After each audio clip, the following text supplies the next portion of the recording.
Wednesday evening ಮನೇಲಿ ಚಿಕ್ಕ ಮಕ್ಕಳಿದ್ರೆ ಅಂತೂ ಟೈಮ್ ಹೋಗೋದೇ ಗೊತ್ತಾಗಲ್ಲ. ನನ್ನ ಮಗ ಆಡಿ ಆಡಿ ಆಡಿ ಮಲ್ಕೊಂಡ್ಬಿಟ್ಟ. ಇನ್ನು ಸರಿ ಅವ್ನು ಮಲಗಿದಾನಲ್ವ ಅಂತ ಹೇಳ್ಬಿಟ್ಟು ಚಾರ್ವಿಕ್ ಮಮ್ಮಿ ಏನಾದರೂ ಸ್ನ್ಯಾಕ್ ಮಾಡು ಅಂತ ಕೇಳ್ತಾ ಇದ್ದ. ಸೊ ಹಂಗಾಗಿ ಫ್ರಿಜ್ಜಲ್ಲಿ ಸ್ವಲ್ಪ ಫ್ರೂಟ್ಸ್ ಇತ್ತು, ಅದನ್ನ ಕಟ್ ಮಾಡಿಬಿಟ್ಟು ಇಬ್ಬರು ಕೂಡ ತಿನ್ಕೊಂಡ್ವಿ. ಇನ್ನು ಅಮ್ಮ ಊರಿಂದ ಸ್ವಲ್ಪ ಹೂನ ತೊಗೊಂಬಂದಿದ್ರು, ಅದು ತುಂಬ ಫ್ರೆಶ್ ಆಗಿತ್ತು. ಆಲ್ಮೋಸ್ಟ್ 1 ವೀಕ್ ಆಗಿತ್ತು ತೊಗೊಂಬಂದು.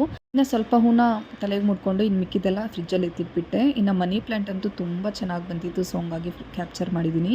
ಇನ್ನು ಈವ್ನಿಂಗ್ಗೆ ಸ್ವಲ್ಪ ಟೀ ಮಾಡ್ಕೊಂಡು ಕುಡಿತಾ ಇದ್ದೀನಿ, ಅದ್ರ ಜೊತೆ ಸ್ವಲ್ಪ ಬಿಸ್ಕೆಟ್ ಕೂಡ ತಿಂತಾ ಇದ್ದೀನಿ. ಇನ್ನು ಅಷ್ಟರಲ್ಲಿ ನನ್ನ ಮಗ ಕೂಡ ಎದ್ಬಿಟ್ಟಿದ್ದ. ಸರಿ ಅಂತ ಹೇಳ್ಬಿಟ್ಟು ಅವನ ಜೊತೆ ಸ್ವಲ್ಪ ಹೊತ್ತು ಆಟ ಆಡಿದ್ದಾದಮೇಲೆ ನೈಟ್ ಡಿನ್ನರ್ಗೆ ಅಂತ ಹೇಳ್ಬಿಟ್ಟು ಚಿಕನ್ ದೊನ್ನೆ ಬಿರಿಯಾನಿ ಮಾಡ್ತಾಯಿದ್ದೀನಿ. ತುಂಬ ರುಚಿಯಾಗಿರುತ್ತೆ.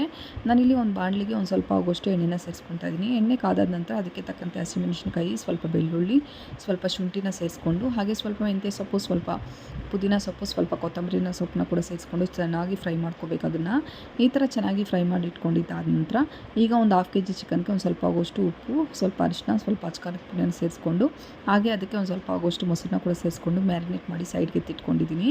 ಇನ್ನು ಆ ಮಿಕ್ಸಿ ಜಾರ್ಗೆ ಒಂದು ಸ್ವಲ್ಪ ಆಗೋಷ್ಟು ಕಾಳುಮೆಣಸು, ಹಾಗೆ ಸ್ವಲ್ಪ ಚಕ್ಕೆ, ಸ್ವಲ್ಪ ಲವಂಗನ ಕೂಡ ಸೇರಿಸ್ಕೊಂಡು ಅದನ್ನು ನುಣ್ಣಗೆ ಪೇಸ್ಟ್ ಮಾಡ್ಕೊಂಬರಬೇಕು. ಈಗ ಒಂದು ಕುಕ್ಕರ್ನ ಇಟ್ಕೊಂಡು ಕುಕ್ಕರ್ಗೆ ಒಂದು ಸ್ವಲ್ಪ ಆಗೋಷ್ಟು ಎಣ್ಣೆನ ಸೇರಿಸ್ಕೊಂಡು ಹೋಲ್ ಮಸಾಲಾಸ್ನ ಕೂಡ ಸೇರಿಸ್ಕೊಂಡು, ಅದಕ್ಕೆ ಕಟ್ ಮಾಡಿ ಇಟ್ಕೊಂಡಿರೋಂಥ ಈರುಳ್ಳಿನ ಕೂಡ ಸೇರಿಸ್ಕೊಂಡು ಚೆನ್ನಾಗಿ ಫ್ರೈ ಮಾಡಿಕೊಂಡು, ಅದಕ್ಕೆ ಟೊಮೊಟೊನ ಸೇರಿಸ್ಕೊಂಡು ಅದನ್ನು ಕೂಡ ಚೆನ್ನಾಗಿ ಫ್ರೈ ಮಾಡ್ಕೋಬೇಕು. ಈ ಥರ ಫ್ರೈ ಮಾಡಿ ಇಟ್ಕೊಂಡಿದ್ದಾದಮೇಲೆ ಅದಕ್ಕೆ ಮ್ಯಾರಿನೇಟ್ ಮಾಡಿ ಇಟ್ಕೊಂಡಿರೋಂಥ ಚಿಕನ್ನ ಕೂಡ ಸೇರಿಸ್ಕೊಂಡು, ಚಿಕನ್ ಸ್ವಲ್ಪ ನೀರು ಬಿಡೋವರೆಗೂ ಅದನ್ನು ಚೆನ್ನಾಗಿ ಫ್ರೈ ಮಾಡ್ಕೋಬೇಕಾಗತ್ತೆ. ಈ ಥರ ಫ್ರೈ ಮಾಡಿ ಇಟ್ಕೊಂಡಿದ್ದಾದಮೇಲೆ ಈಗ ಪೇಸ್ಟ್ನ ಕೂಡ ಸೇರಿಸ್ಕೊಂಡು ಚೆನ್ನಾಗಿ ಅದನ್ನು ಫ್ರೈ ಮಾಡಿ, ಅದಕ್ಕೆ ಒಂದು 2 ಟೇಬಲ್ ಸ್ಪೂನ್ ಆಗೋಷ್ಟು ಬಿರಿಯಾನಿ ಪೌಡರ್, ಹಾಗೆ ಒಂದು ಅರ್ಧ ಟೇಬಲ್ ಸ್ಪೂನ್ ಆಗೋಷ್ಟು ಧನಿಯಾ ಪೌಡರ್ನ ಕೂಡ ಸೇರಿಸ್ಕೊಂಡು ಅದನ್ನು ಚೆನ್ನಾಗಿ ಫ್ರೈ ಮಾಡ್ಕೋಬೇಕು. ಎಣ್ಣೆ ಎಲ್ಲ ಬಿಟ್ಕೊಳ್ಳೋವರೆಗೂ ಅದನ್ನು ಚೆನ್ನಾಗಿ ಫ್ರೈ ಮಾಡಿಕೊಂಡು, ಈಗ ನಾನಿಲ್ಲಿ ಬಿಸಿನೀರನ್ನ ಸೇರಿಸ್ಕೊಂಡು ಅದನ್ನೇನು ವಿಜಿಲ್ಗೆ ಇಟ್ಕೊತಾ ಇಲ್ಲ, ಹಾಗೆ ನಾರ್ಮಲಾಗೆ ಮಾಡ್ಕೊತಾ ಇದ್ದೀನಿ.